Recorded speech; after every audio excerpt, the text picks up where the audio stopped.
The Treasury Secretary is expected to unveil the details behind this plan today, with Iran already calling it an act of war.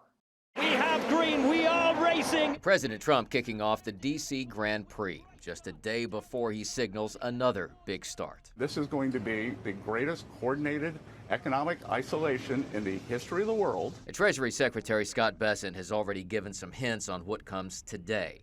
And he just wrote in the Financial Times, "At dawn begins an economic D-Day, the single greatest financial offensive ever marshaled against an adversary."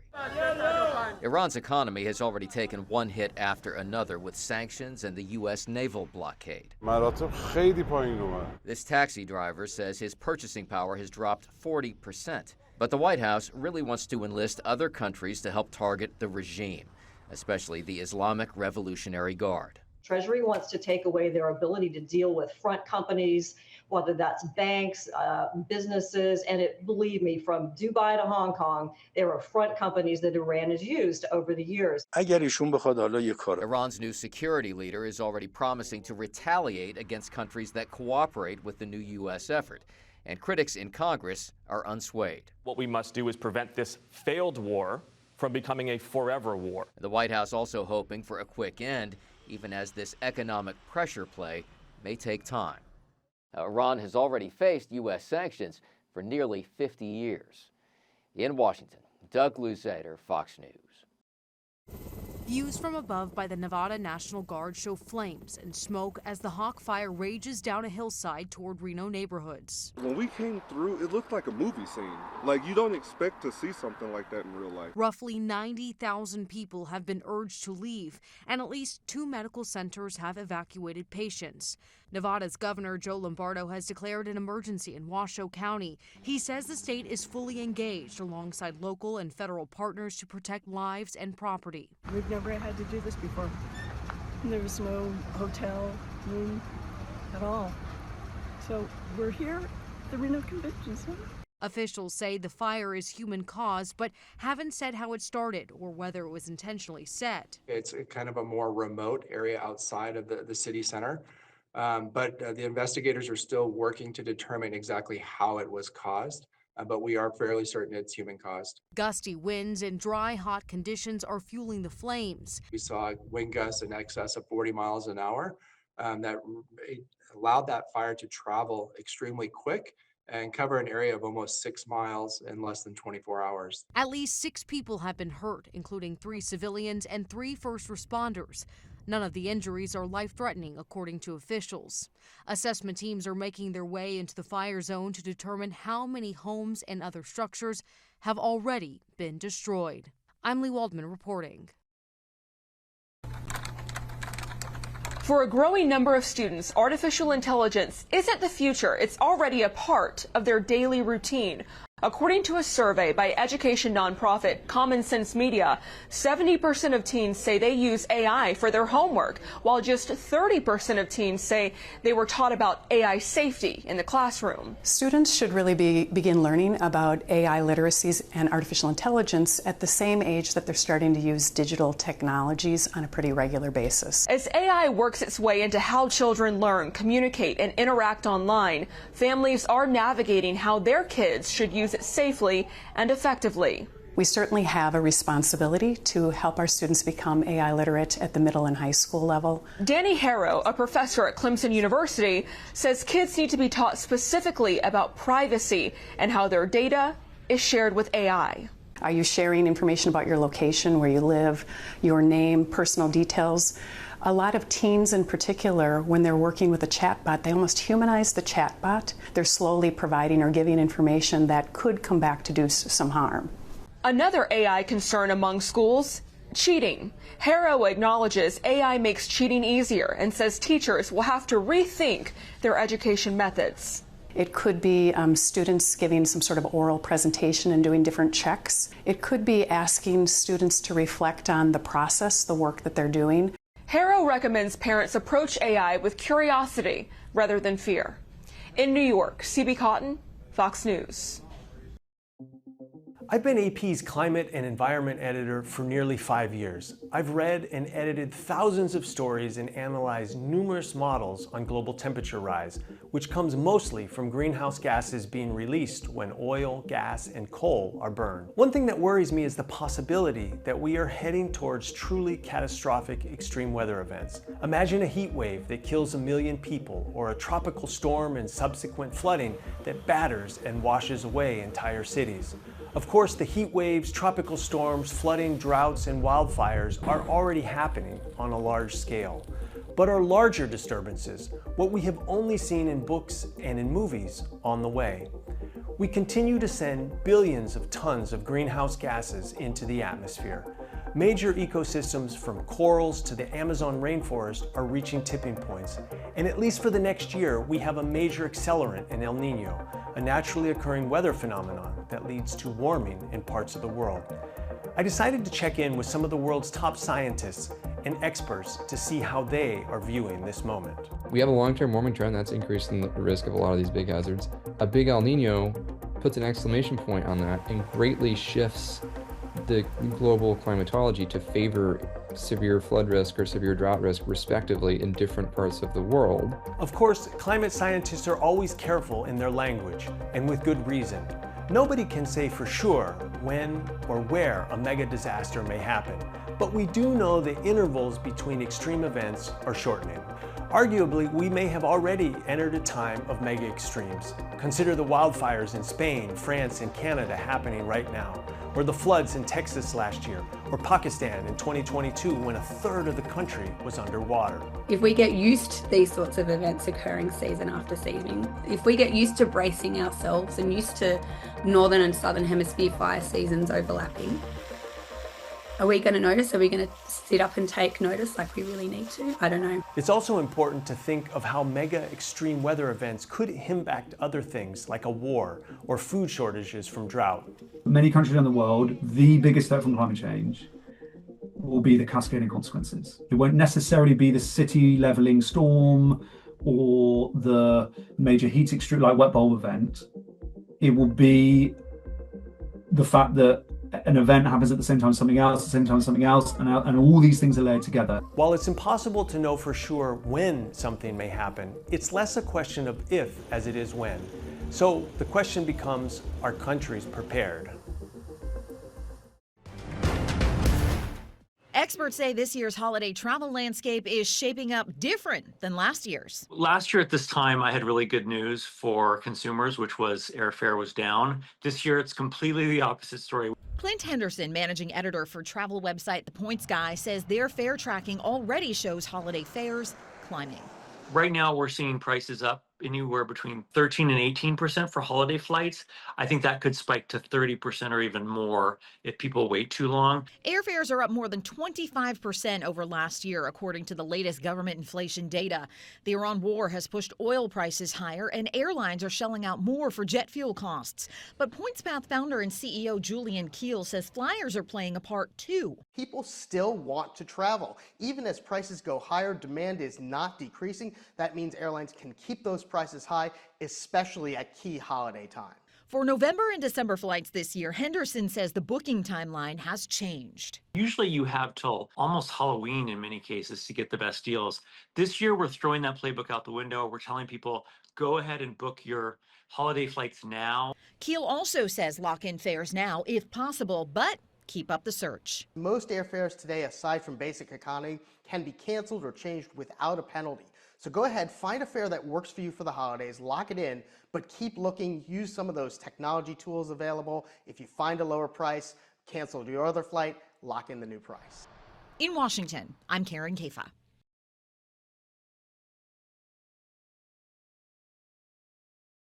Members of the United Auto Workers Union, who are employees of Deere, have voted to turn down an offer to extend their contract by 2 years. The no vote means there will be negotiations for a new contract next year. Walmart is pushing further into fashion with a new brand called Scenario. The retail giant says the line will offer affordable, trend-style fashions for shoppers. The move comes as Walmart works to attract more fashion-conscious consumers. The company is also looking to compete more directly with online clothing retailers. In other retail news, discount fashion chain Shein, founded in China and selling to online customers in the U.S., is about to launch its stock in Hong Kong on September 1st. The company failed in its attempt to list in New York and London. Its value was previously estimated at around $100 billion. Now it's valued at around $27 billion. And the Zoox robo-taxi from Amazon has started charging for rides in Las Vegas and is operating in San Francisco. The cars have no steering wheels or pedals. Federal regulators have barred Zoox robo-taxis from operating on roads with heavy rain, snow, large quantities of leaves, or speed limits above 45 miles an hour. CJ Papa, Fox News. For years, Linda Barber helped her mother care for her father and his cognitive decline. He hid it from us for a long time. After his death, Barber says genetic testing showed she too was at high risk of developing Alzheimer's disease, and her concern then turned to her own child. I want to be around and cognitive for my son. That's how Barber met Dr. Douglas Shari, a neurologist with the Ohio State University Wexner Medical Center. She learned 5 daily habits that can protect the brain and slow the progression of cognitive decline, regardless of age or family history. Use it or lose it. It's very much true for the brain. First, Shari says to get physical exercise. It's not only good for your heart and muscles, but moving your body boosts your brain. Next, do mental exercises. Keep your brain stimulated. Shari says to do that through puzzles and games and by staying social. Get off your phone and away from the television and engage in conversation. Third, maintain good nutrition. He recommends a Mediterranean diet with lots of fruits and vegetables and limiting red meats and processed sugars. Fourth, prioritize quality sleep. Keep bedtime routines and treat conditions like sleep apnea and high blood pressure to ensure you're getting those good Z's. And finally, reduce stress levels. That can include managing mental health conditions like depression and anxiety. If I can keep my cognitive going, then I'm going to be able to still have an enriched life. For Health Minute, I'm Mandy Gaither. You raise the chicks to fly free, but when they take flight, sometimes the nest can feel a bit bare. Parents report the first thing that they notice is that it is quiet. Clinical psychologist Susan Alberts with Cleveland Clinic says there's a complex mix of emotion when a child leaves home. Parents may feel pride and joy, but grief and sadness at the same time. There may be crying, difficulty sleeping, restlessness, even guilt that you're not with your child. While it takes time to settle into a new routine, the good news is your brain can adapt. It can find new hobbies, new activities to fill in that emotional gap. Albert says regular contact through technology can also help keep you connected, so use it. But she says to also give your children room to grow. Choose a time each week that is convenient for both you and your child to check in. Find relationships, activities, and hobbies that go beyond parenting. Albert says if possible, do this before the child leaves. It can help parents adjust. And she says to remember that children mirror our emotional responses. If you send them off with confidence and you feel confident that they will be okay, they will take those feelings and go on to their new step with that sense of confidence. Finally, if you still have difficulty coping after several weeks, reach out to a mental health professional who can help ease you into this new phase of life. It is not an ending, but it is an opportunity and a beginning for both you and your child. For Health Minute, I'm Mandy Gaither. This symbol designates the secret tunnel that will lead us to the greatest treasure of all time. The treasure hunt is back on. Director John Turteltaub says a third National Treasure movie is in the works. At a live taping of the National Treasure Hunt podcast, he said, "We finally have a script that I like." It's been almost 2 decades since National Treasure Book of Secrets, the sequel to the 2004 original. Hey, cutie, cutie, I see you looking. Cat's Eye has their first #1 on the Billboard 200 album chart. Wild gave the group its biggest sales week ever. Phoebe Bridgers' Lost Weekend debuted at #2. It's the Grammy-winning singer-songwriter's first top 10 album. When evil rises, heroes rise harder. On their trusty purple mutant thingies. Golden Axe goes from arcade classic to animated series. Here's a look at the very tongue-in-cheek action-adventure based on the 80s video game. All 10 episodes of Golden Axe debut September 16th on Paramount+. Hacking and slashing in Hollywood, I'm David Daniel. Have you ever pulled the ripcord of your parachute and only a bunch of silverware comes out? It's not your fault. Acme is evil. Wile E. Coyote, super genius, lawyers up and goes after those who wronged him in Coyote versus Acme. You're looking at the guy who is taking on the biggest corporation in the world. They're suing us for every Acme product. The first time I actually saw the movie was when it really registered the gravity of what I got to do. And it was a very emotional thing to see this and really register like, oh my God, I got to act with Wile E. Coyote and all the Looney Tunes characters. We're all counting on you. We were really set up for success by our amazing director, you know, regarding like kind of blocking the scenes with the puppets and then pulling the puppets and then shooting. Acme has knowingly been making dangerous products for decades. Eric Bauza performed multiple voices in the film. Let's see, Bugs Bunny, Daffy Duck, Porky Pig, maybe Elma, who knows? So, what is up, Doc? At the end of the day, for me, speaking as a fan, I think that's the most important thing, is that the movie that is made for not just us, but for the audience, and that they are gonna finally get to see it. Is there anyone in the whole world who cares what happened to the coyote at all? Yeah, I do. In Hollywood, I'm Rick Damigella. Working people I've ever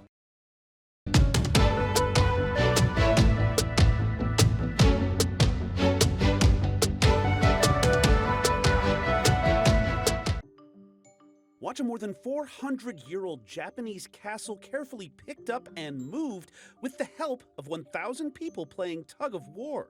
Over a decade ago, Hirosaki Castle in the Aomori Prefecture was carefully lifted and slowly moved so work could be done on the stone wall that supports it. Now, the castle is being moved back as slowly and surely as before, but with some good old-fashioned muscle, too. 1,000 people were selected by lottery to pull the castle tug-of-war style and ended up moving the structure about 3 feet by hand. The 400-ton castle will continue its journey home, and Kyoto News reports along the way more lucky people will participate in additional tugging events. Speaking of moving plans, a young pilot had to take an unexpected detour when they landed a small plane in the ocean off Florida's coast. Witnesses captured the sudden splashdown, and WPTV reports the plane's lone occupant, a 23-year-old woman, swam to shore and was uninjured. Crews later removed the aircraft from a boat ramp in Boca Raton. The FAA is now investigating what led to the water landing. Finally, a North Dakota woman has found herself the unofficial mother to a baby peacock that has reportedly imprinted on her after hatching and now rarely leaves her side, or sometimes her shoulder. Farmer Dale Rust says Teddy was abandoned while still in the egg and was later hatched in an incubator and soon took a shine to recent NDSU grad Morgan Steffen, who was just visiting for the summer. Another egg is soon set to hatch, which will hopefully provide Teddy a new play pal and let Morgan out of the peacock parent trap. For Take a Look at This, I'm Jeremy Roth. You forgot who you talking to. You forgot who my daddy was. You forgot where I came from. You forgot my last name. I have got special possession. Passion, emotion, love. Black Americans are world leaders at making worship very, very human. My church when I was a kid was like this. I might still be religious. Now, Pastor Justin Lester is pioneering the inhuman. He's cloned his mind, birthed an AI digital doppelganger, which ministers to his flock when the real man cannot. I can make an appointment with the pastor, but I can ask this question right now. It's amazing. You have to try it sometime. I will. I will. I did. I'm feeling a little lonely today. It's not good for a man to be alone. That's scripture, that's truth, and it applies to you right now. Loneliness isn't weakness. It's a signal that you were made for connection. So here's what I want you to do today. Reach out to one person. I like to use it when, one, he's away, or two, there's a question I'm too embarrassed to ask him because I feel like I should know the answer to it. Some things you may be hesitant to say out loud. Yeah.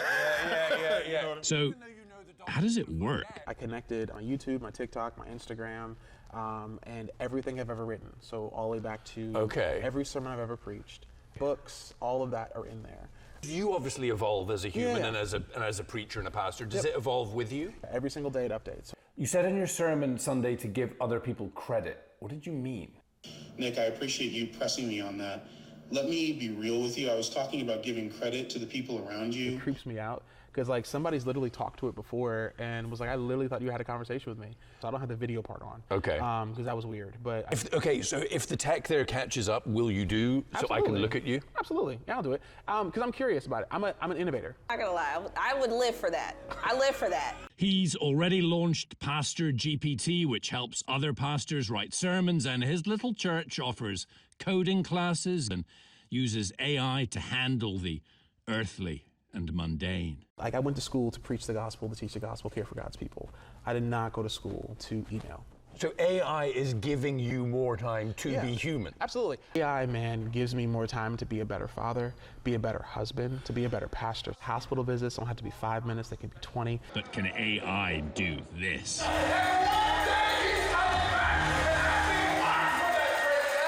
And when I watch you preach, you know, I see and I feel humanity, I see and feel frailty, I feel all these human things. Absolutely. Can you really bottle that into an algorithm? Oh, no. So AI cannot feel. You're also not like creating something that's going to replace you. No, I think I'm pretty cool, and so no. We're not going to be replacing the pastor. No. We're not going to be having weird virtual churches with no not humans. At all. No, I think what we see is an expansion of the church happening. Okay. An expansion of love, an expansion of humanity. It is very likely that there were men that were running around this tree, taking cover behind this tree, firing their rifles and muskets from behind this tree. And they may have been wounded during the battle and laid here under the shade, taking their last breaths. This tree was witness to the 1781 Revolutionary Battle here at Eutaw Springs. It was one of the bloodiest final battles of the Revolutionary War that helped seal America's freedom. That tree probably took a few lead balls itself. This is a live oak. It's approximately 288 to 340 years old. About 50 plus years ago, this tree was struck by lightning and it split it down the middle. So they wrapped it in decades old chains and cables. That actually saved the tree's life. But unfortunately, those life-saving cables and chains are now slowly killing the tree. The structural support system we're adding, we're going to put one cable into each of these 5 branches, and there's going to be a center hub in the middle that connects all these cables and allows the tree to sway with the wind and move around when it needs to. We are basically putting lightning rods in there. So if the lightning does strike the tree, it will focus one of those lightning rods. And those rods are ran into the ground where we have a longer copper rod in the ground. A place that experienced a lot of violence and intense emotion. I think that energy exists where something like this happened. To have a tree that witnessed this battle and still standing is short of a miracle. For people to understand and be able to come here and see a tangible living relic of the Revolutionary War, it kind of ties the present to the past. And we can't really go further without understanding where we came from.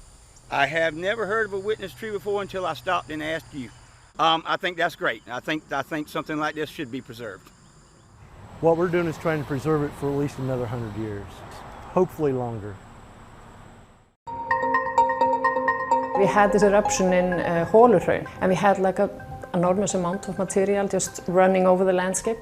And when we saw those numbers, we thought, whoa, I mean, this is like molten concrete in a way, so without the cement, so why can't we just do something with it? The project itself, we think about it as a way of using lava, molten lava, for buildings. So we actually talk about the future, 2150, and what would the status be then.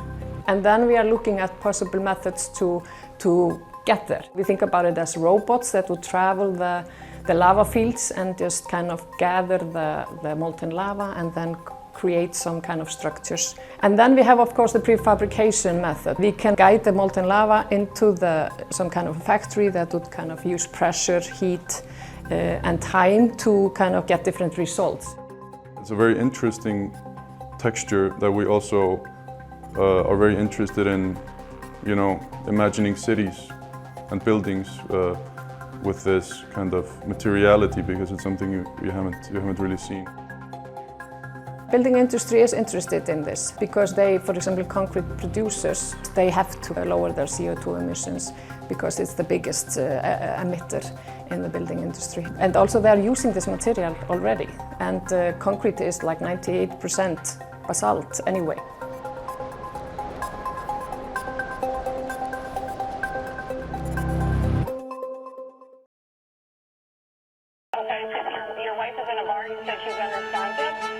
This is what he's going to tell you. Trying to find the first place to put a body. No, sir. The only thing they could do was kill him. The jury and to find the defendant